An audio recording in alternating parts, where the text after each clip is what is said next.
Didn't want to have to talk about it. I didn't want to have to make a video about it, but did you guys see it? Did you guys see Biden's exit interview? I really didn't want to have to because I've seen quite enough of Joe Biden and I know that we all have too, but I have to because this bootlicker over here, this alleged journalist, this alleged reporter, Lawrence O'Donnell, did not correct or fact check any of the lies that Biden told. Further, he didn't do follow-ups on fairly obvious things you should do follow-ups on. And the most amazing thing about it, before we get into it, and we are going to get into it, is how pathetic the liberal journalism class is. What fucking losers they are. All of these losers spent 4 fucking years screeching about Donald Trump and the sycophants over on Fox News that never did a decent interview because they were all such pathetic simps to Donald Trump. Yeah, and all of it was true. All of the criticism was true. That was absolutely true of Fox.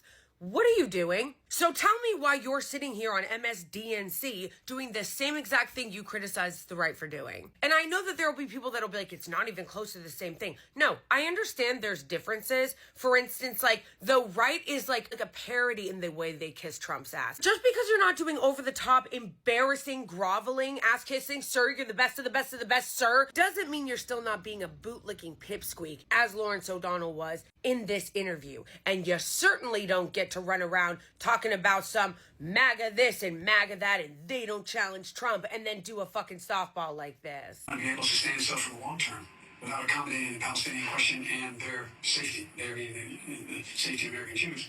Not possible. It's not gonna. Did you get that Freudian slip? So when he's talking about the Israeli regime, first of all, he doesn't care about the Palestinian safety. He doesn't say anything about their safety when they're the ones being carpet bombed and genocided. So when he's referring to safety, he's referring to the Israeli regime.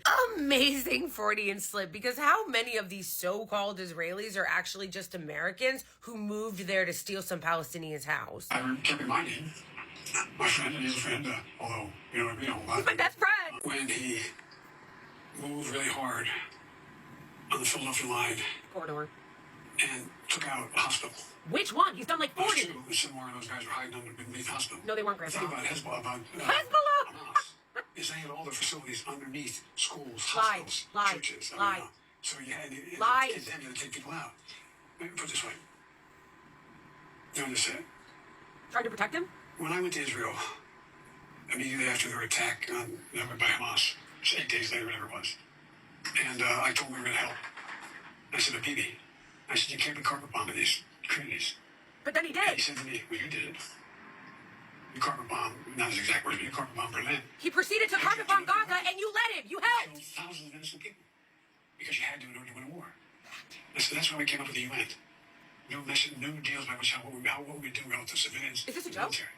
So he was comparing 21st century war tactics, battle tactics, with World War II. Well, what he was really doing is he was going after me for saying you can't indiscriminately bomb civilian areas. But then he did. Even if the bad guys are there. He did. Even if the bad guys are there, you can't take out 2, 10, 12, 1,500 people, innocent people. They Or did. Bad guy.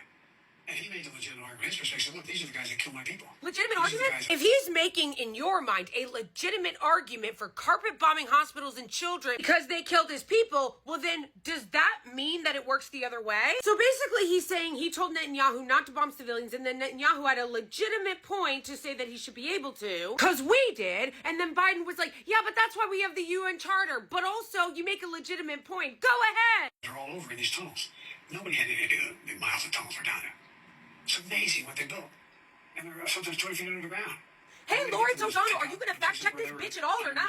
And it's even more grotesque than that because Gaza is unique amongst every other war zone and genocide in that they are trapped in a concentration camp. There is no place for them to flee. They can't leave. Throughout the history of warfare, and right now, like in Ukraine, if there is a war zone, people can evacuate. Gazans are trapped in a pen that is largely the size of the Las Vegas Strip with no way to escape. That clip is the most insane clip of the interview. There is so much to unpack there, I don't even know where to fucking start. Don't even know where to fucking start. First of all, Lawrence O'Donnell, once again, what the fuck, bitch? Why the fuck aren't you fact-checking his ass on any of that? Follow-ups? Oh, so I love the ass kissing, okay? He's like, so when was the first time you talked to him about a ceasefire? Well, my best friend, Bibi, I went there and said, look, Jack, you can't carpet bomb hospitals. And then he did. And which hospital? He goes, oh, when they were talking about the Philadelphia corridor and they bombed a hospital. Which fucking hospital are you talking about, bitch? Because they fucking bombed, like, what, 40 hospitals or some shit? Like, the amount of hospitals they have bombed. And you're saying you told him you can't bomb hospitals. Well, they did. And what happened? What'd you do? You gave them consequences by continuing to gift them more weapons to bomb those hospitals with. But did Lawrence O'Donnell follow up with that? Did he say, like he should have said, first of all, Mr. President, which hospital? Because they've bombed many hospitals. Second of all, if you were very concerned about him bombing hospitals and you were concerned about him carpet bombing civilians and you said 8 days later you can't carpet bomb civilians and then they proceeded to do so, what did you do, Mr. President? What did you do, Mr. President? Yeah, bitch, he didn't ask that fucking question because he knows the fucking answer. What this bitch did was give him more bombs, more weapons. We're very concerned about you carpet bombing civilians. Here's some more fucking American money. Here's some more fucking American bombs so you can keep fucking doing it.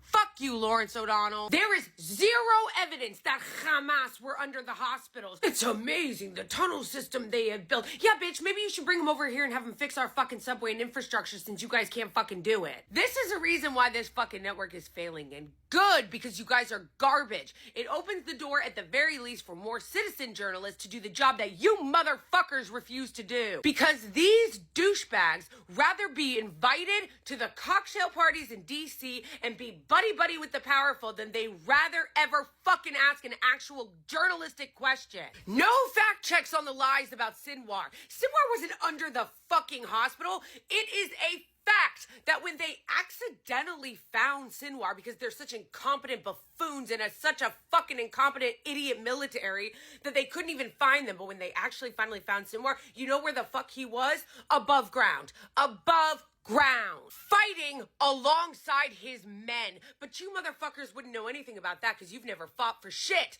All you guys do is terrorize innocent brown people overseas from drones. This is why they want to ban TikTok, bitch, because they know that we were coming for their asses. When they get on here, get on TV, get on Twitter, get on wherever, and fucking lie like this, because these hoes are in the powerful protection racket, not the journalism or news business, and they don't like that. They don't like regular people calling out their bullshit. So that's another reason why they want to get rid of TikTok. And don't ever forget that this motherfucker was the one who signed that bill. It was a bipartisan bill of hack Democrats and hack Republicans, and this motherfucker signed it. The way that he talks about the Israeli regime and Netanyahu is so fucking nauseating. Like, he is a Zionist through and through. He's like, oh, my friend Bibi, and just the way that he talks about the Palestinians versus the Israelis, where he's like, the Israelis are human beings and they need to be protected and it's about their safety. The Palestinian are a question.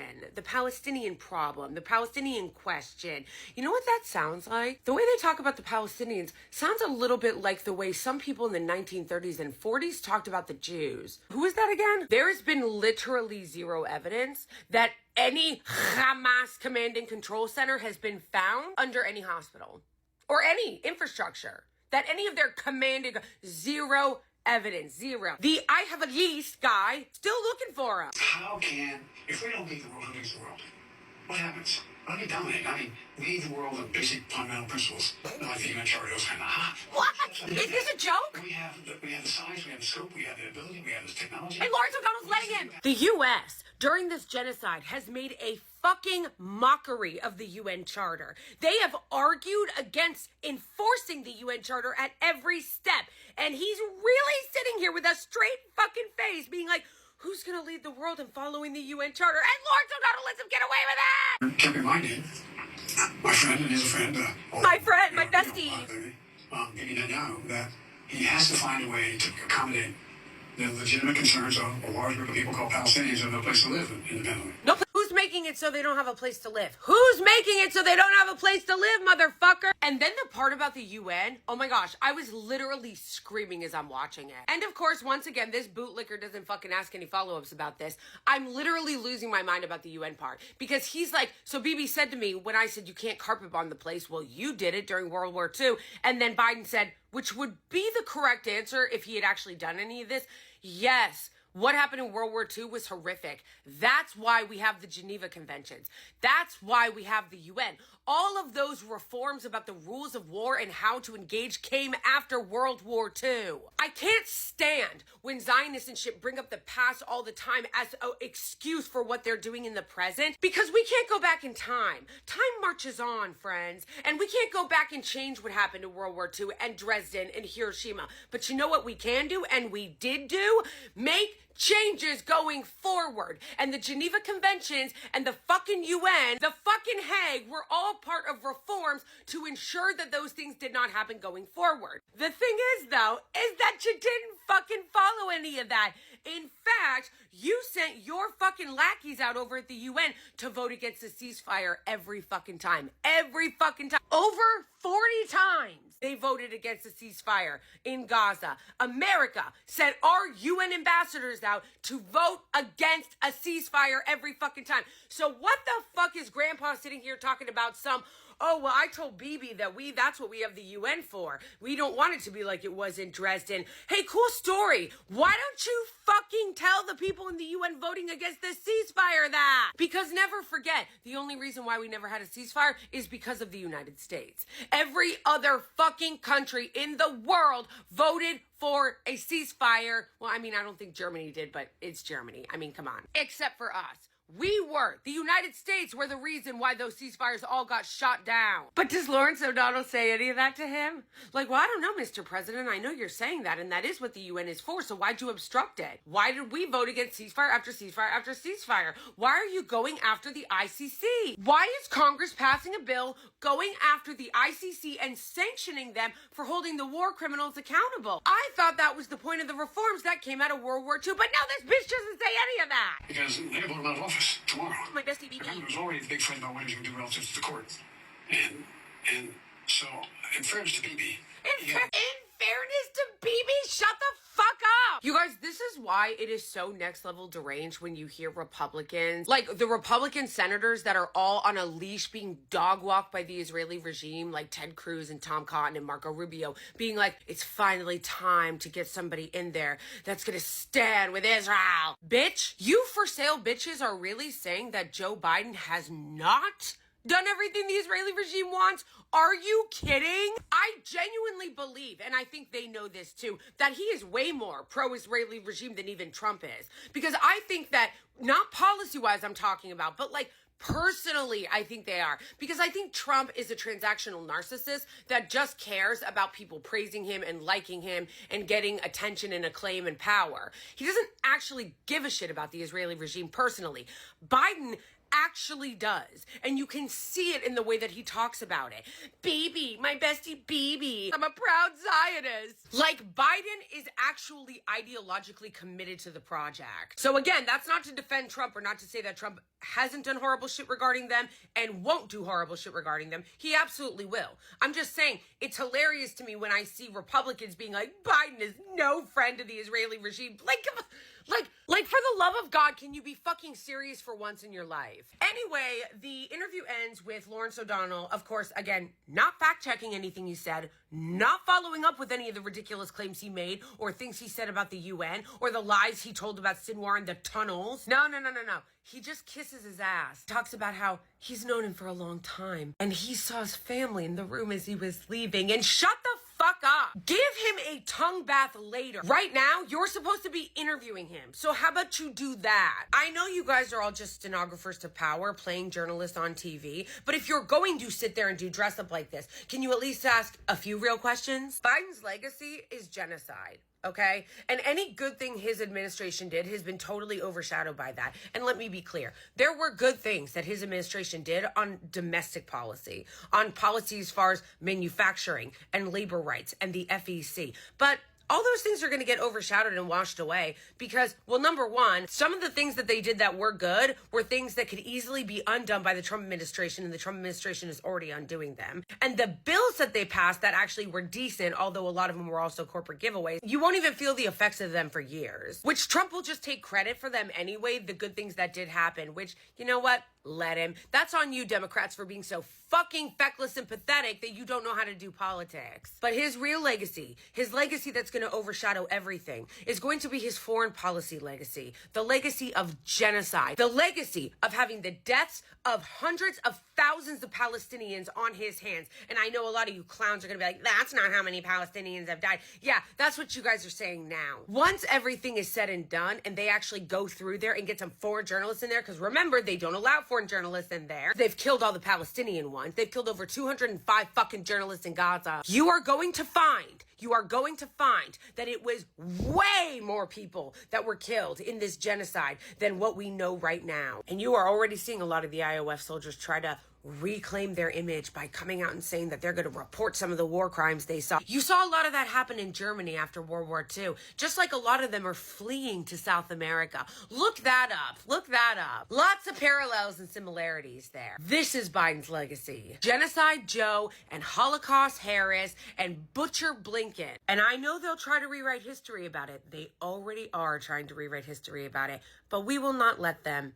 We have receipts. We watched the genocide streamed in 4K. Because his legacy is also banning TikTok. The assault on our free speech, on Americans' free speech, because he doesn't like us talking about this kind of stuff. But you can ban TikTok, and you can try to suppress our free speech, and you can try to rewrite history. But we know.